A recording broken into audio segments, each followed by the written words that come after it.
నారాయణ ఆది నారాయణ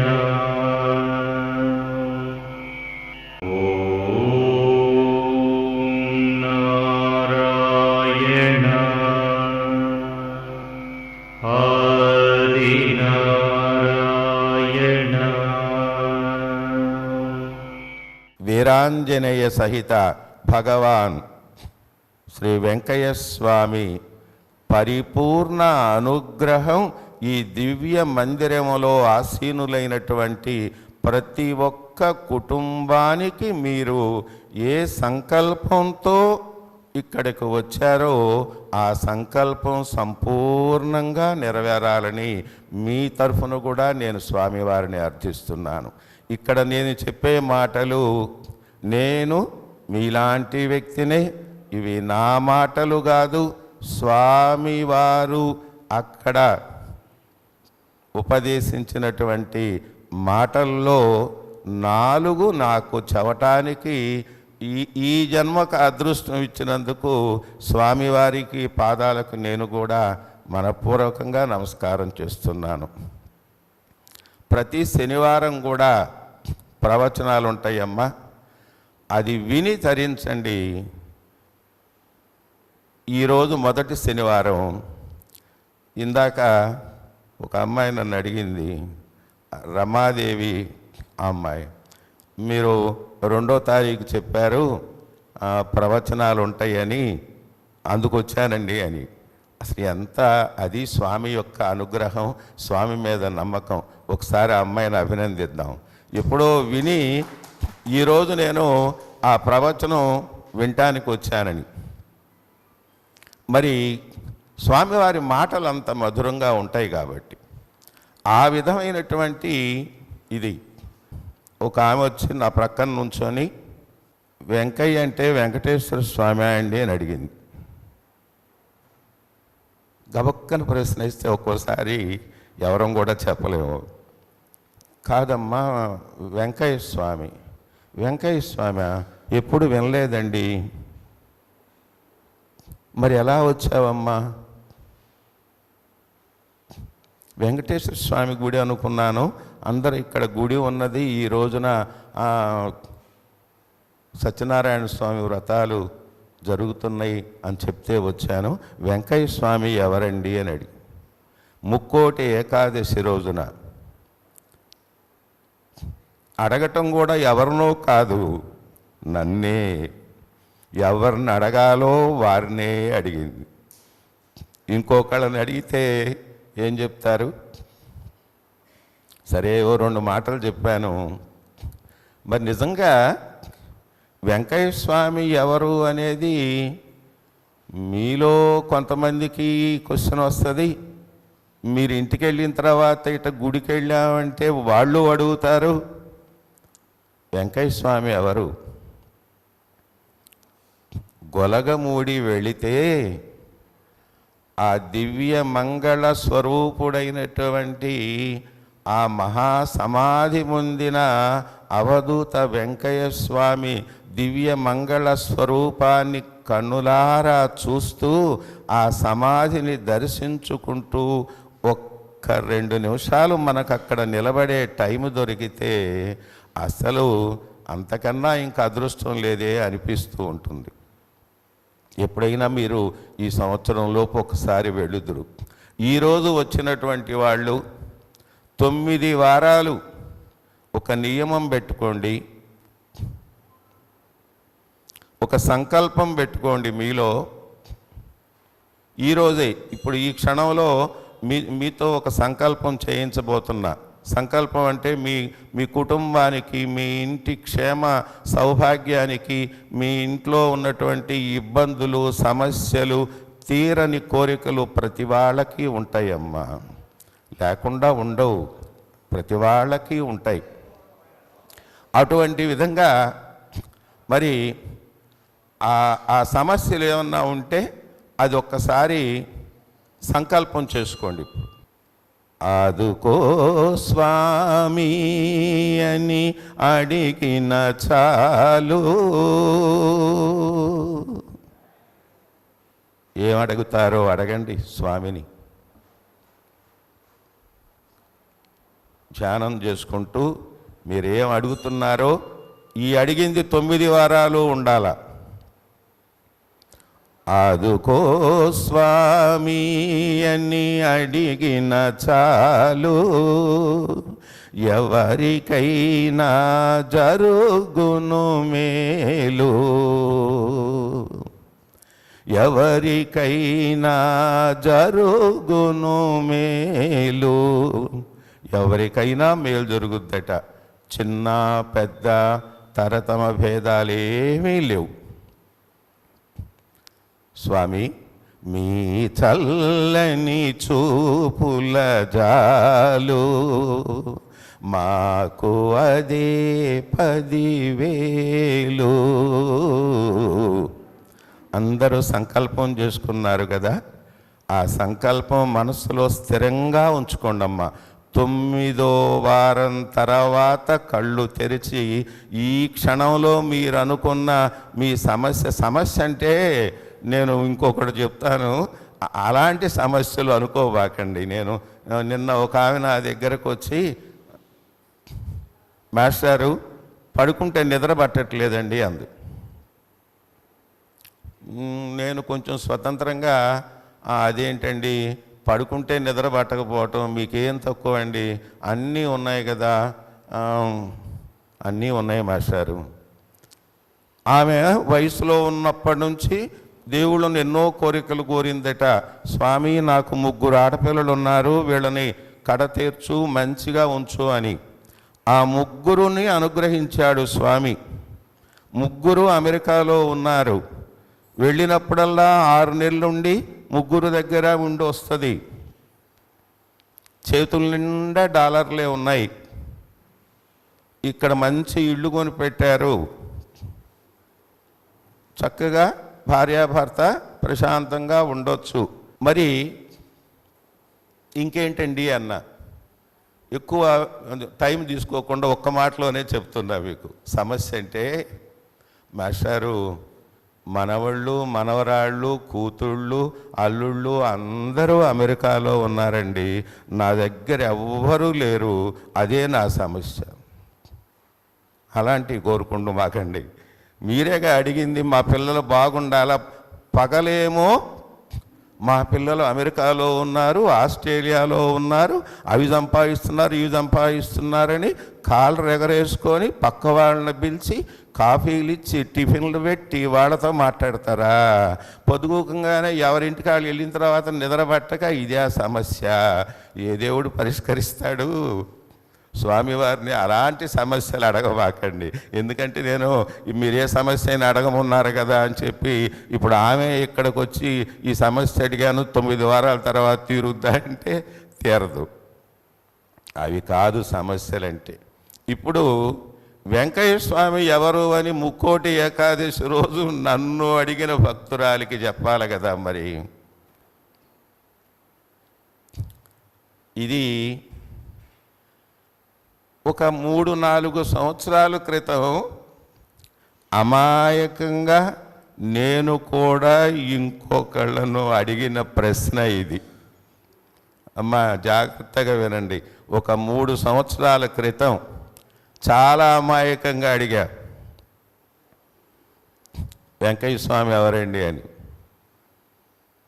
స్వామి అనుగ్రహం మరి నన్ను ఇక్కడ నిలబెట్టి ఇవన్నీ ఆయన వెనకాలండి చెప్పిస్తున్నాడు. అనర్గళంగా ఈరోజు స్వామిని గురించి 1 గంట కాదు, 1 రోజు కాదు, నిరంతరం చెప్పగలిగే అంత మరి అనుగ్రహం నాకు ఇచ్చాడు. ముల్లోకాలను చల్లగా చూచే చల్లని తల్లి,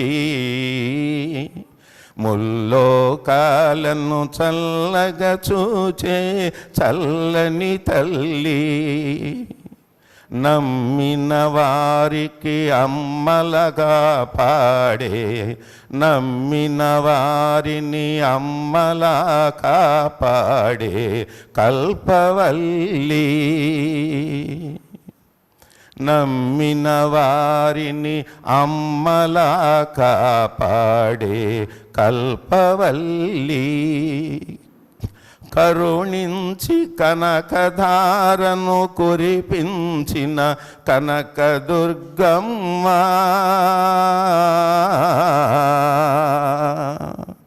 కరుణించి కనకధారను కురిపించిన కనకదుర్గమ్మ. మరి సర్వ విద్యల అధిదేవత పార్వతీమాత, అమ్మలగన్న అమ్మ, ముగ్గురమ్మల మూలపుటమ్మ. అమ్మవారి దేవాలయానికి వెళ్ళి మనం గంటలు గంటలు నిలబడి అక్కడ అమ్మ దర్శనం చేసుకొని వస్తామే. మరి అలాగే ఇంకా ఏ గుడికి వెళ్తాం మనం? సర్వదోష నివారణ శ్రీశైల మల్లికార్జున, సమస్త దోషాలు పోవటం కోసం మనం శివాలయాలకు వెళుతూ ఉంటాం. ప్రతి ఇంట్లో కూడా ఈ అవసరాలు ఉన్నాయి. సర్వదోష నివారణ శ్రీశైల మల్లికార్జున, సర్వ విఘ్న నివారణ కాణిపాక వినాయక,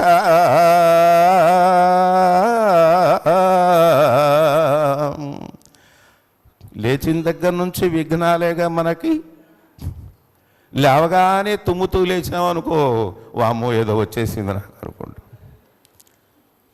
ఏ విఘ్నం లేకుండా మా జీవితం గడవాల స్వామి అని కాణిపాకం వెళ్ళి వినాయకుడిని ప్రార్థిస్తాం. సర్వదోష నివారణ శ్రీశైల మల్లికార్జున, సర్వ విఘ్న నివారణ కాణిపాక వినాయక. మరి ఇందరు దేవుళ్ళు ఉన్నారు. యుగాలు మారినా శ్రీరామనామం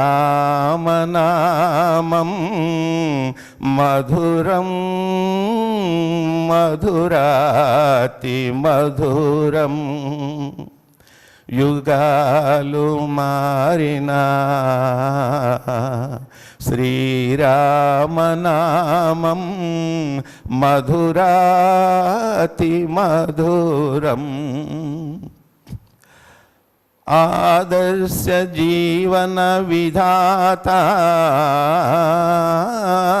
భద్రాచల శ్రీరామచంద్ర ప్రభో,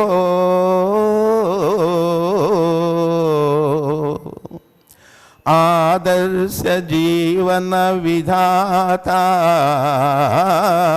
భద్రాచల శ్రీరామచంద్ర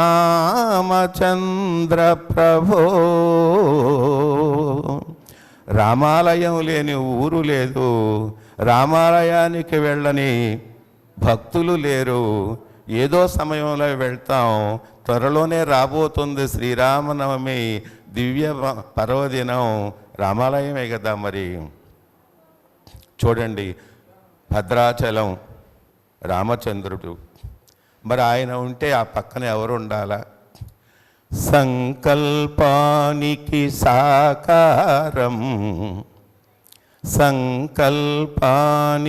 సాకారం, సద్భక్తికి తార్కాణం. సంకల్పానికి సాకారం, సద్భక్తికి తార్కాణం. అభయభక్త వీరాంజనేయ. సంకల్పం అంటే ఆంజనేయ స్వామిది. నేను లంకను చేరగలను అనే సంకల్పంతో ఆకాశంలోకి ఎగిరాడు. అది సంకల్పం. భక్తితో సద్భక్తికి నిదర్శనం. సంకల్పానికి సాకారం సద్భక్తికి తార్కాణం. అభయభక్త వీరాంజనేయ.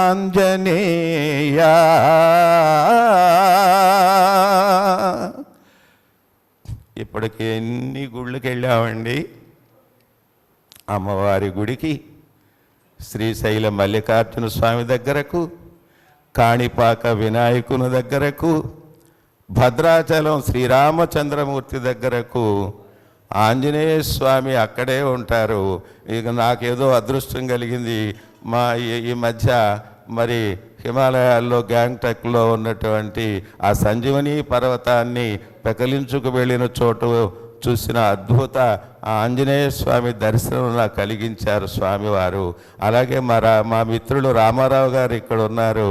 శ్రీలంక వెళ్ళినప్పుడు అశోకవనంలో ఆ ఆంజనేయ స్వామి మొట్టమొదట పాదాలను ఎక్కడ మోపాడో ఆ దివ్యమైనటువంటి ప్రదేశంలో ఉన్న ఆ దేవాలయాన్ని మాకు చూపించాడు.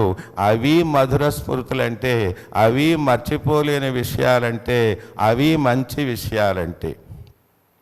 ఇంకా ఉన్నారుగా దేవుళ్ళు. ఆగ్రహమును మంచి గంధమున దాచి, ఆగ్రహమును మంచి గంధమున దాచి, కప్ప స్తంభము నుండి వరాలు కురిపించే సింహాచల లక్ష్మీ నారసింహ. ఆహా, వెనకాల గంట కూడా మోగించారు మా పూజారి గారు. మరి లక్ష్మీ నారసింహులు మామూలా? ఆగ్రహమును మంచి గంధమున దాచి, కప్ప స్తంభము నుండి వరాలు కురిపించే సింహాచల లక్ష్మీ నారసింహ. లక్ష్మీ నరసింహని అందరూ కూడా మొక్కుకుంటారు. మరి అనేక వరాలు ఇచ్చేటువంటి స్వామి. ఎంత వ్యయ ప్రయాసకైనా సరే, మరి మొన్న మధ్యనే ఒక 15-20 రోజుల నాడు మా మిత్రులు మేమందరం కూడా, రామారావు గారు మేమందరం వెళ్ళి ఆ సింహాచల లక్ష్మీ నరసింహస్వామిని కన్నులారా చూసుకొని అక్కడ జరిగినటువంటి ఒక అద్భుత విశేషం కూడా ఉన్నది. అది కూడా తర్వాత చెప్తా. ఇప్పుడు లక్ష్మీ నరసింహస్వామి కూడా అయిపోయారు.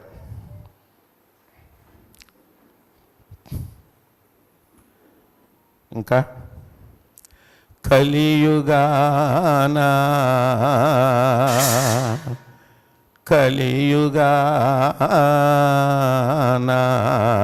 గోవింద నామమే,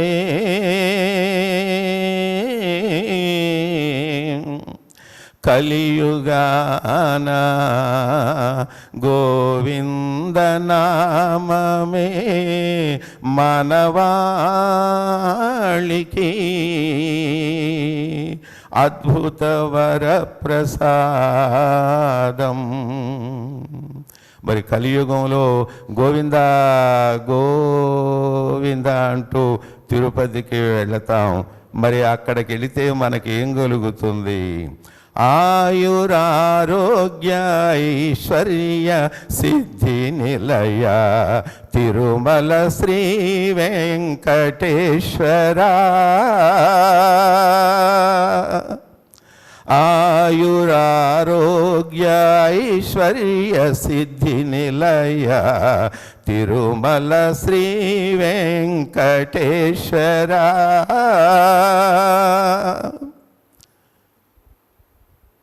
గురువుగారు, అందరూ దేవుళ్ళు వచ్చినట్టేనా? స్వామివారు రాబోతున్నారు. మీరే ఆ ఉగ్ర రూపాన్ని ఆపుకోండి. వచ్చి శ్రీరాములు గారు మీరు వచ్చి రండి.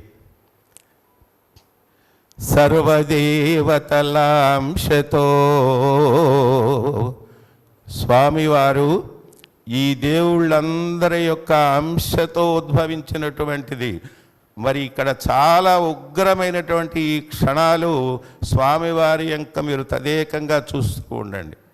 సర్వదేవతల అంశతో పరిఢవిల్లుతూ సర్వదేవతల అంశతో పరిఢవిల్లుతూ వెంకయ్య పేరుతో అవధూతగా అవతరించిన పరమాత్మ పాదాభివందనమో.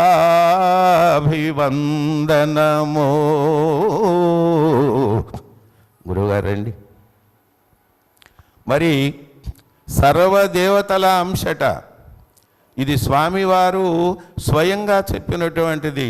స్వామి మీరు వెళుతున్నారు కదా, మరి మేమేమిటంటే ఎక్కడికయ్యా పోయేది, సూర్య చంద్రులు ఉన్నంత వరకు ఉండేదే కదయ్యా, అన్ని జీవులలో వెంకయ్య ఉన్నాడని వ్రాసుకోయ్యా.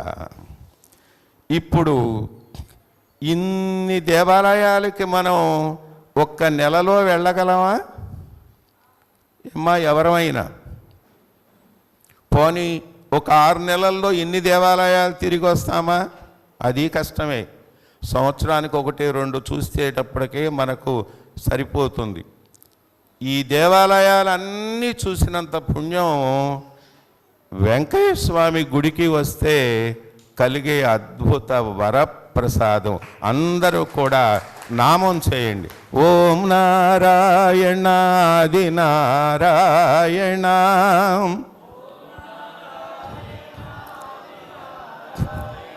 సర్వదేవతా స్వరూపులై ప్రకాశిస్తున్నటువంటి స్వామివారు ప్రసన్నం అయ్యేంతవరకు నామం ఉండాలి. అది 1 నిమిషమైనా 2 నిమిషాలైనా. ఓం నారాయణాది నారాయణ.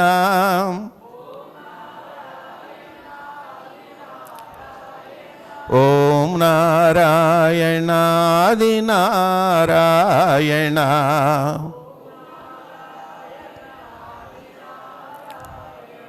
మనసారా అనండమ్మా, ఎక్కడ పదాన్ని ఆపబాకండి.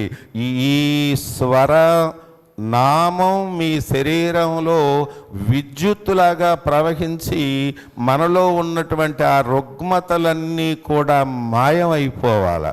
ఓం నారాయణాది నారాయణ.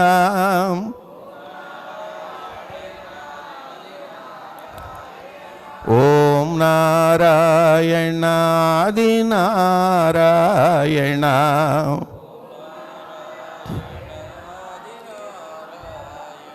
ఓం నారాయణాది నారాయణ.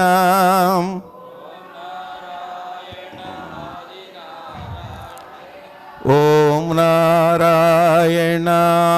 నారాయణ.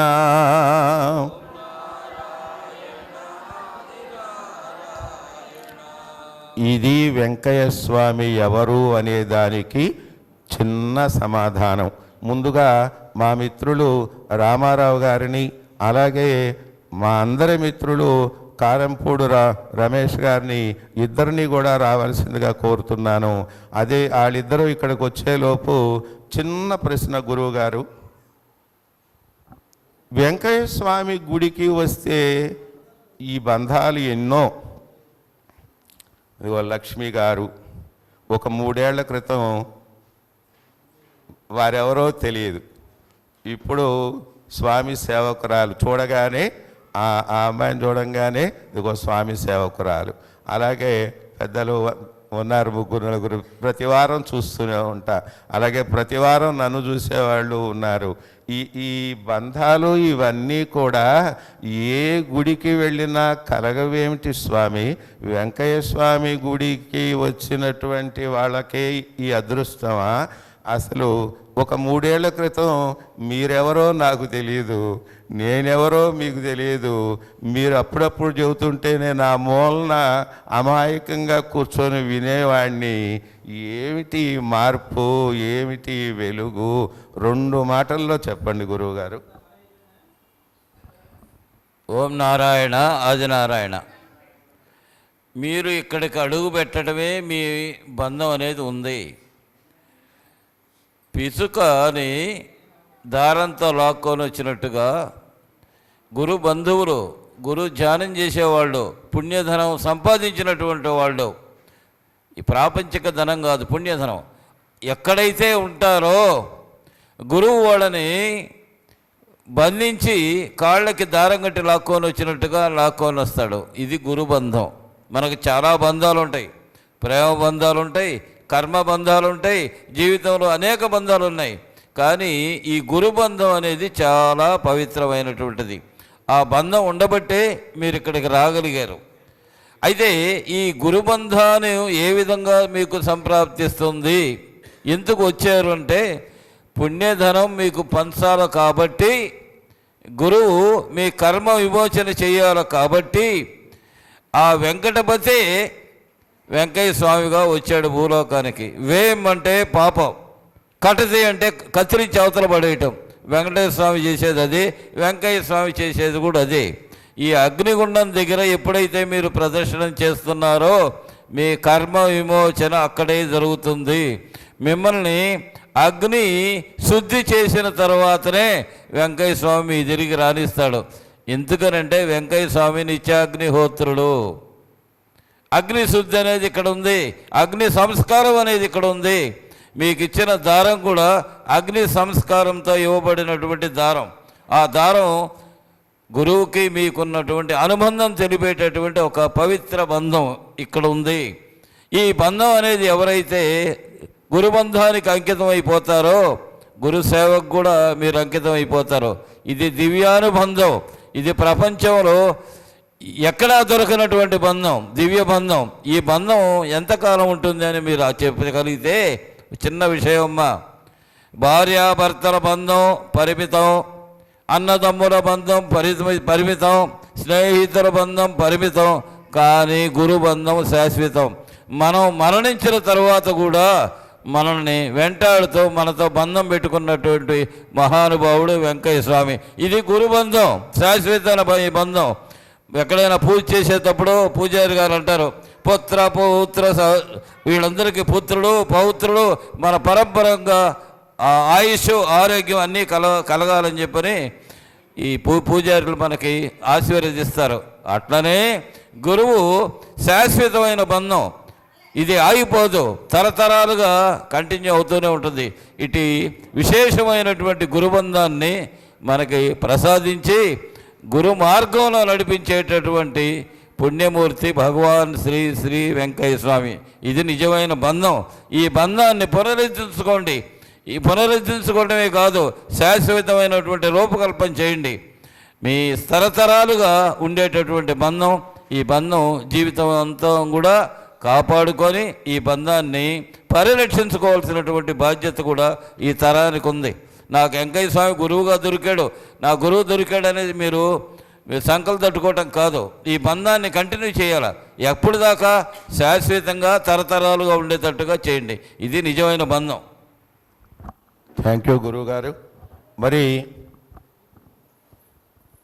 మా మిత్రులు రామారావు గారు ఈరోజు అన్నదానం చేసినటువంటి వారిలో ఒకరు, వారి అల్లుడు పేరు రవీంద్ర గారు, లలిత గారు, వాళ్ళిద్దరిని, అలాగే మాధవి మేడం గారిని, అలాగే అమ్మాయి సుజాత, నువ్వు కూడా రమ్మ,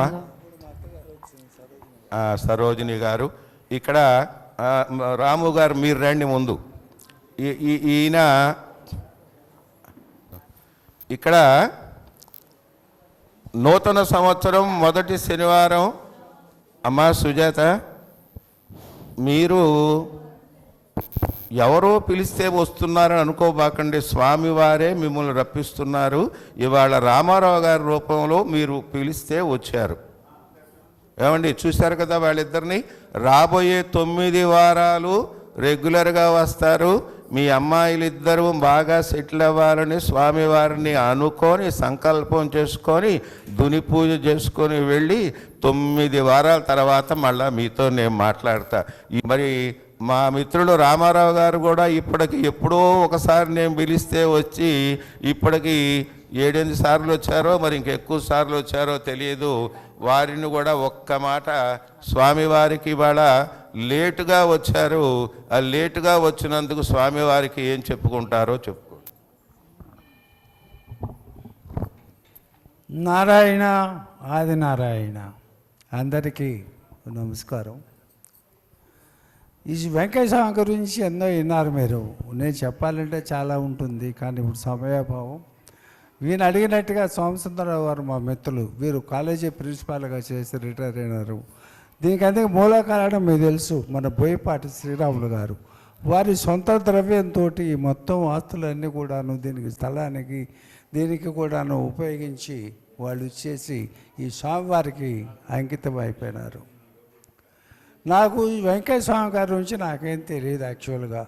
మన సోమసుందరరావు గారు ఒకసారి చెప్తే నెల్లూరు వెళ్ళినప్పుడు అక్కడ స్వామి దర్శనం చేసుకున్నాను. తర్వాత ఇక్కడికి రావటం. మీకైనా ఈ వెంకయ్య స్వామిని మనస్ఫూర్తిగా నమ్మి ఆయన మీద మీ భారం వేస్తే ఖచ్చితంగా మీకు అన్ని రకాలుగాను ఆయన ఆశీస్సులు అందుతాయి. అందరికీ కూడాను నమస్కారం. నారాయణ ఆదినారాయణ. రాము గారు ఏంటి మనసులో అనుకున్నారా మీ ఇద్దరు? తర్వాత ఈరోజు అసలు అన్నదానం అనే పదాన్ని గురించి చెప్పే సమయం మరి స్వామివారు ఏందో నాకు కొంచెం ఒత్తిడి కలిగిస్తున్నారు. నాకు ఈరోజు చెప్పింది వచ్చే వారం చెప్పకుండా చెప్పటానికి దాదాపుగా 2 సంవత్సరాలకి సరిపడా స్వామివారి లీలలు నా వద్ద ఉన్నాయి. నాకే అర్థం కావట్లేదు. నేను కూడా కొంచెం ఒత్తిడి గురవుతున్నా. స్వామికి నమస్కారం చేసుకుంటున్నా, స్వామి ఇది ఎట్లా దీనిలో నుంచి నాకు కొద్దిగా వెసులుబాటు కల్పించు అని. అన్నదానం చేసిన వాళ్ళని గురించి 2 మాటలు చెప్పాలి కదా. మరి ఎంత ఇదైనా సరే వాళ్ళ కుటుంబంలో ఎంత ఆనందంగా అమ్మ ఈరోజు రామారావు గారు ఆ ఫ్యామిలీ వచ్చారు. అలాగే జి కళ్యాణ కుమార్ గారు మాధవి గారి తరపున వచ్చారు. రండి అమ్మ, రండి ఇటు నుంచోండి. అన్నదానం చేసిన వాళ్ళందరూ రండి. మాకు ఈరోజు మీకు ఇచ్చే శేష వస్త్రాలు వీడియోలోనూ ఉండాలి. రెండమ్మ. అలాగే శ్రీ మంచికంటి మురళీధర్ గారు, కల్పన గారు, వారు కూడా స్వామివారి దగ్గరకు రావాల్సిందిగా వారి కుటుంబ సభ్యులు అమ్మ కుటుంబ సభ్యులు ఎంతమంది వస్తే అంతమంది రండమ్మ. ఈరోజు మా చేతుల మీదుగా 4గురికి అన్నదానం చేయాలని అదిగో ఆ కుటుంబం ఈ కుటుంబం మరి అదే కళ్యాణం కుమార్ గారు మాధవ్ గారు. ఈ అన్నదానం సంకల్పంతో చేసిన వారికి ఎంత సత్సంకల్పంతో ఈ 3 కుటుంబాలు ఇవాళ మొదటి శనివారం అన్నదానం చేస్తున్నారు. ఈ 3 కుటుంబాల వాళ్లకు ఆయురారోగ్య ఐశ్వర్య ప్రాప్తిరస్తు, సమస్త సన్మంగళ శుభమస్తు. ఆ 3 కుటుంబాలు ముచ్చటగా చక్కగా 3 పువ్వులు 6 కాయలు అన్నట్లుగా ఆ కుటుంబంలో ఉన్నటువంటి చిన్న పెద్ద అందరూ కూడా ఆయురారోగ్య ఐశ్వర్య ప్రాప్తిరస్తు.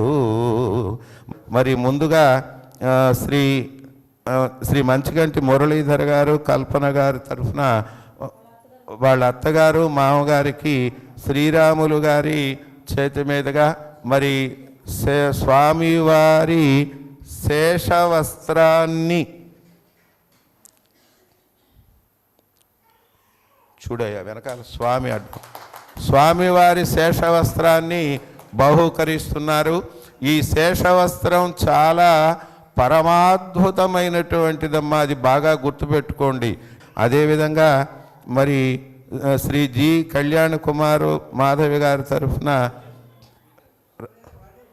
ఆ.